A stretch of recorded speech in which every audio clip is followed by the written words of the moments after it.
Selamat siang ya Bu Nur. Gimana keadaan hari ini? Sehat ya? Nah, intinya gitu Bu Nur. Ibu harus sehat selalu. Kenapa? Karena kalau nanti Ibu ada kendala kondisi kesehatan, Ibu nanti susah menyelesaikan yang ada yang namanya tugas-tugas yang di LMS gitu ya. Nah, artinya Ibu tetap semangat, jangan diforsir kali. Kalau masih artinya masih bisa Ibu kerjakan, kerjakan aja dulu. Tapi kalau memang udah berat kali, jadi jaga kesehatan ya. Oke. Nah, untuk pendampingan kita yang pertama ini itu adalah mengenai tema refleksi awal kompetensi guru penggerak. Dan yang mau kita fokuskan di pendampingan ini ada 4. Yang pertama itu diskusi tantangan belajar daring. Yang pertama, yang kedua refleksi penerapan daripada filosofi pendidikan Ki Hajar Dewantara. Dan yang ketiga diskusi pembuatan kerangka portofolio. Dan yang keempat, yang terakhir diskusi peta posisi diri dan rencana pengembangan diri dalam kompetensi kemudian ya. Jadi itu ada 4 yang menjadi topik pendampingan kita pada hari ini. Nah, apakah dokumen-dokumen yang saya minta itu udah Ibu sudah siapkan? Oke, bagus, mantap ya Bu ya. Nah, selanjutnya Bu, selama 1 bulan Ibu kan sudah melakukan yang namanya pembelajaran di LMS.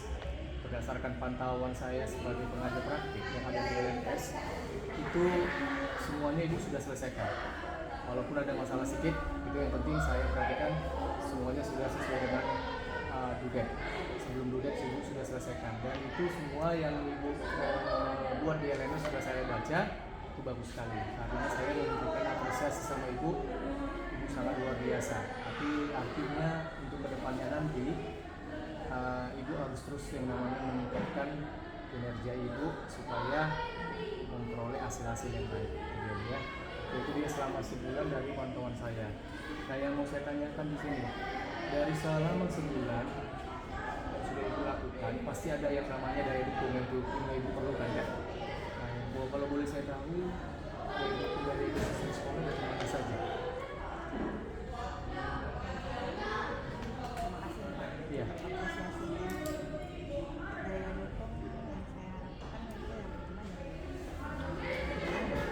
Kepala sekolah ya?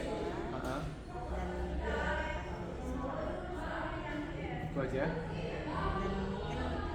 Dari pribadi ya Pak untuk Berarti kepala sekolah memberikan dukungan sama Ibu untuk melakukan yang namanya pendidikan guru penggerak. Kemudian rekan sejawat juga, orang tua yang terutama. Oke, bagus. Itu artinya Ibu dari adanya dukungan itu Ibu bisa lebih namanya termotivasi untuk melakukan pendidikan guru penggerak. Karena pendidikan ini Bu berlangsung selama 6 bulan, jadi cukup lama. Jadi di situ kalau beban kerja itu sangat banyak kan, soalnya menilai yang namanya waktu daripada tugas di sekolah, tugas di rumah penggerak, dan di rumah lagi kan. Jadi Ibu intinya di sini perlu yang namanya memanage waktu yang bagus. Apalagi Ibu sudah ketemu atau sudah diberikan dukungan oleh kepala sekolah, apalagi rekan sejawat ya, itu dia ya, sangat bagus sekali ya. Oke Bu, kita mulai bagian inti pendampingan. Di tindak lanjut hasil lokakarya orientasi, Ibu kan sudah melakukan yang namanya lokakarya orientasi ya Bu ya.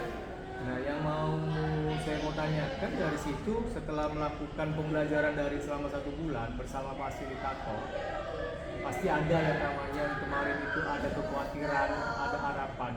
Dari kekhawatiran yang sebelumnya yang Ibu rasakan, mungkin yang Ibu rasakan tuh kekhawatirannya gimana ya saya jalankan itu nanti gitu. Apakah saya bisa atau enggak, apakah saya nanti terbengkalai gitu ya. Pasti ada ya, tapi dengan adanya pembelajaran yang sudah Ibu lakukan selama 1 bulan, apakah kekhawatiran tersebut masih terjadi atau udah hilang? Coba. Iya. Itu dalam hal apa?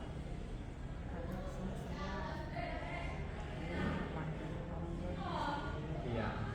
Terus? Dan waktu pun terbagi-bagi Pak. Orang tua lagi sakit gitu ya. Jadi kalau artinya kekhawatirannya tidak bisa memuliakan sewaktu. Ya. ya, apalagi dalam keadaan orang tua sakit. Jadi takutnya ibu khawatirnya apakah nanti dia remisi bisa. Kalau masalah di pendampingan sampai hidup ini masih bisa lah ya. Masalahnya dia LMS yang ada duitnya ya dia di situ ya. Nah, itu dia. Saya pun sudah prasangka seperti itu karena Pak sudah cerita sama saya juga ya. Tapi intinya ya dia saat itu mudah-mudahan dengan adanya dukungan dari yang tadi, mudah-mudahan ibu bisa lebih pandai mengatur waktu. Misalnya, sedikit cerita ya Pak. iya silakan Bu. Dari jam 11 jam 4 itu kan mama diantar ke saat tiap hari. Itu setiap hari Bu. Oh ya. Jadi kalau ini nanti jam paling ibu mama makanya tadi terjadi. Terus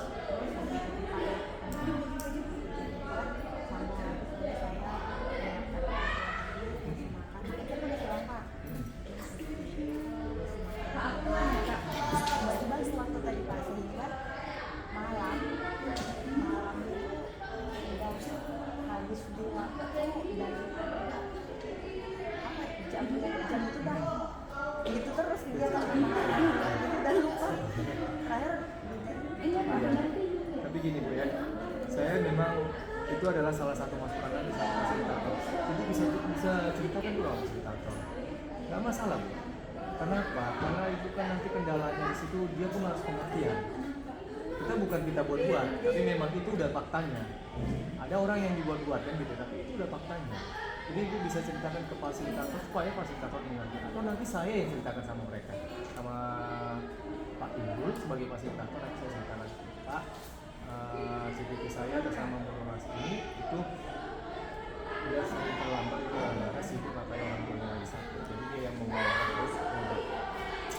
Jadi intinya gini, kalau bisa ibu semaksimal mungkin untuk bekerja. Kalau ibu nanti ngantar itu, misalnya itu ngantar orang tua berobat malam, kalau nanti cuma ada malam. Pak mirip video itu Pak bisa 1 jam 2 jam kadang-kadang Pak. Benar. Ibu pakai aplikasi apa? Karena petikan farmasi perdana Pak kan harus proses kan Pak, Iya. lama ngerjainnya jadi Oh iya. udah PT kan simpel ya Pak. Iya. Jadi gini aja Bu, nanti kalau ada misalnya kita ada pendampingan, ada lokakarya, itu bisa bicara sama yang mahir, kan lebih enak. Itu bisa belajar dari CPT lain. Saya memang dulu belajar sendiri dari YouTube itu, tutorial itu, tapi saya bisa. Tapi jujur Bu Agustina itu dulu salah satu yang namanya pengajar praktik yang meminta saya dulu. Tapi saya terus belajar gitu. Itu intinya Ibu lah. Seperti itu. Tapi mudah-mudahan nanti ibu lebih bagus lagi untuk menggunakan Canva sehingga ibu lebih cepat membuat videonya gitu ya. Yang satu lagi ibu, kekhawatiran ibu tadi mudah-mudahan bisa ibu tanggulangi, lambat laun, ya kan? Supaya nanti hasil-hasil yang di tugas-tugas kalian itu bisa dikerjakan ibu. Oke Bu ya. Itu tadi kekhawatiran ibu tidak boleh bisa mengambil waktu karena alasan orang tua sakit ya. Oke, itu saya tampung nanti Bu ya. Saya bilang baru yang kedua Bu. Setelah ada pembelajaran 1 bulan, ibu kan sudah tahu nih yang namanya pembelajaran itu ibu sudah ada 1 bulan nama fasilitator, sudah ada lah bekal ini kan. Nah yang mau saya tanyakan pasti adalah harapan yang mau ibu wujudkan dari pembelajaran itu kan. Yang ibu wujudkan apa misalnya? Apa harapan ibu yang sudah terwujud setelah pembelajaran? Misalnya ibu, saya sudah melakukan pembelajaran di kelas dengan menggunakan ini. Sudah coba.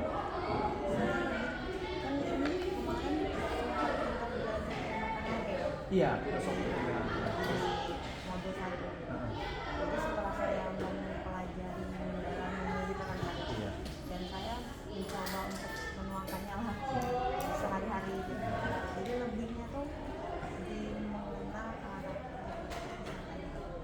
Jadi ibu yang sudah terwujud itu ibu bisa mengenal karakter dan sifat tadi itu sebelumnya ibu hanya itu kan belum bisa ya, artinya masih udah tapi dengan adanya pembelajaran yang menuntun dari filosofi Jagat Utara, ibu lebih mengenal karakter dan kesadaran ibu. Oke, itu harapan ibu yang sudah terwujud sudah mengenal karakter dan kesadaran diri. Saya tahu ibu ya, saya boleh laporan karakter kesadaran diri.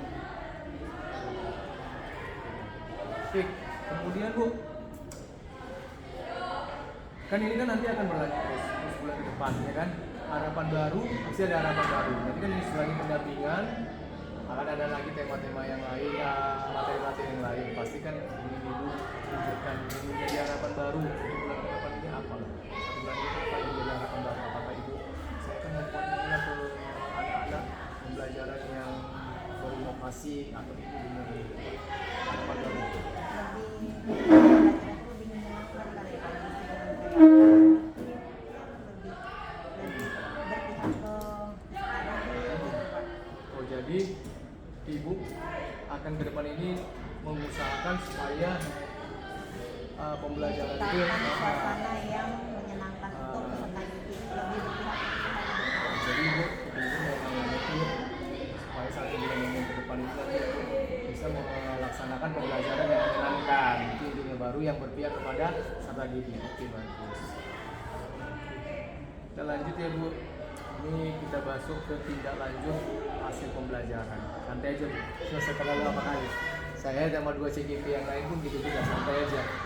Nah, nanti saya pokoknya pemaparan Ibu itu yang saya lihat. Nah, diskusi terkait implementasi perubahan di ruangan kelas sesuai pemikiran Ki Hajar Dewantara dengan mengajukan pertanyaan sebagai berikut. Pertama Bu ya, berdasarkan pembelajaran mengenai filosofi pendidikan yang sudah Ibu pelajari. Tadi kan sudah Ibu pelajari kemarin modul 1 dan modul 2 yang nilai dan peran guru penggerak. Oke, apakah perubahan yang dilakukan Ibu di ruang kelas agar selaras dengan pemikiran Ki Hajar Dewantara? Perubahan pembelajaran, misalnya selama ini gini gitu ya, tapi setelah ada ilmu dari filosofi Ki Hajar Dewantara, Ibu jadi coba bisa jelaskan perubahannya apa? Sebelumnya kan kita tuh monoton ya Pak, berpusat ke guru, peserta didik tuh ngikut apa kata guru gitu kan. Sekarang kan dia berkolaborasi, lebih ke kita tuh lebih berpihak ke murid gitu Pak. Murid ini pengennya tuh kayak dulu kan sering mencatat ya kan Pak. Iya, betul. Nyatet, Banyak catatan ya. materi nyatet, apa nyatet. Sekarang kan enggak Pak. Setelah mempelajari modul ini kan kita lebih tahu gimana sih cara berkolaborasi dengan anak-anak itu, seperti kita lagi diskusi kelompok, praktek-praktek yang memang berkaitan dengan materi yang menyenangkan. Jadi artinya Ibu sudah pembelajaran yang berpihak kepada siswa. Itu intinya satu ya, karena harus bisa pembelajaran itu berpihak kepada siswa. Jadi dengan pembelajaran yang tadi Ibu lakukan, berarti Ibu sudah melaksanakan pembelajaran yang berpihak kepada siswa. Itu intinya. Itulah perubahan yang harus Ibu lakukan. Yang harus Ibu lakukan setiap pembelajaran, kita harus tahu pembelajaran itu kepada siswa yang bagaimana. Kita harus melihat kebutuhan siswa. Kalau kita sudah melihat kebutuhan siswa, berarti Ibu sudah yang berpihak kepada siswa. Jangan lagi gurunya yang senang aja sendiri, sama kemauan siswa gurunya aja, siswanya nggak diperhatikan, ya. Ini ya, oke. Kemudian Bu, nah untuk melakukan pembelajaran itu supaya melakukan perubahan, pasti ada pembelajaran yang Ibu dapatkan dari filosofi pendidikan Ki Hajar Dewantara yang mendorong Bapak Ibu melakukan perubahan tersebut. Apa pembelajaran yang Ibu dapatkan dari filosofi Ki Hajar Dewantara? Nah, dari filosofi itu apalah yang Ibu dapatkan dari situ sehingga terjadi perubahan? Misalnya kayak ada kata menuntun, menuntun itu dari saya harus menuntun siswa. Coba.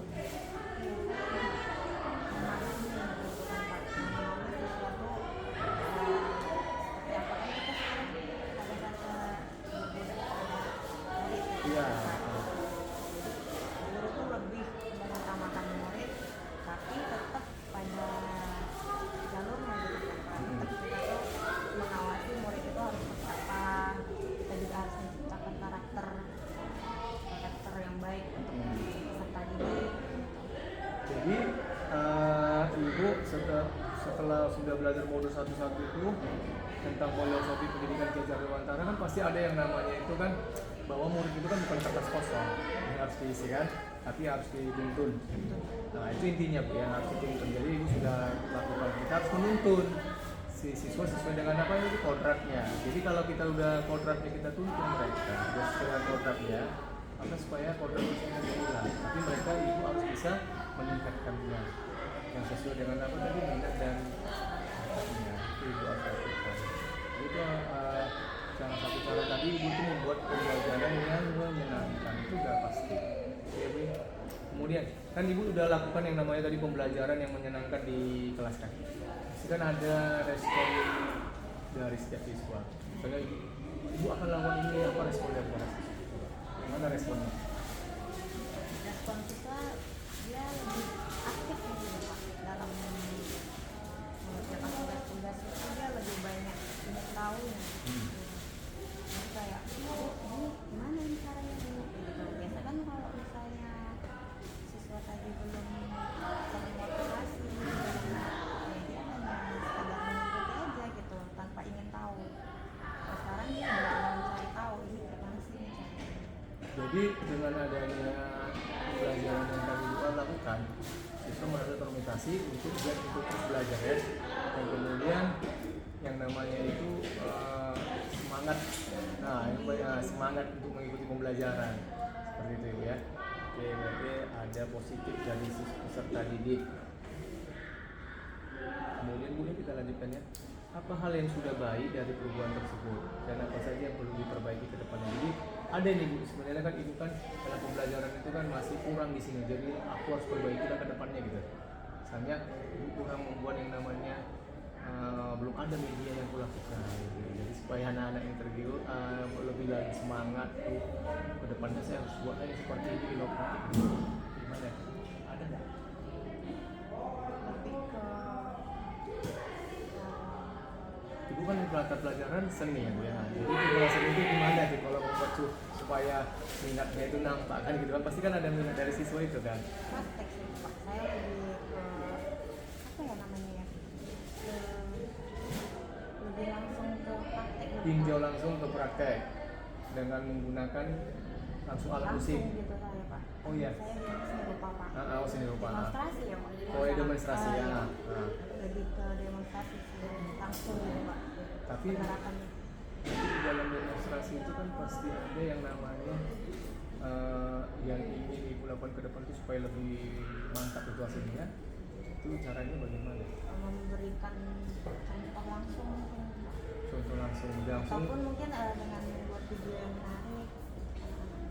praktik baik ya, supaya anak-anak melihat ya kan, oh rupanya cara membuat gambar yang bagus itu bagaimana, oh gitu. Oke, itu selesai. Semua yang Bu mau nanya nih, semua yang sudah ibu lakukan itu selama 1 bulan itu kan sudah ibu tuangkan nggak dalam jurnal refleksi 2 mingguan itu? Sudah ibu buat nggak jurnal refleksi minggu? Minggu 2, ibu sudah buat, sudah diselesaikan, udah dan sudah dikirim. Berarti jurnal di mingguan pertama dan mingguan kedua semua yang sudah kegiatan sudah ibu tuangkan ke jurnal di mingguan. Berarti sudah ibu kirimkan di LMS. Oke, bagus. Iya. Berarti ini 100% sudah di. Tapi di jurnal di mingguan itu ibu kegiatan-kegiatan ibu lakukan ya, yang ibu tuangkan kan, jangan yang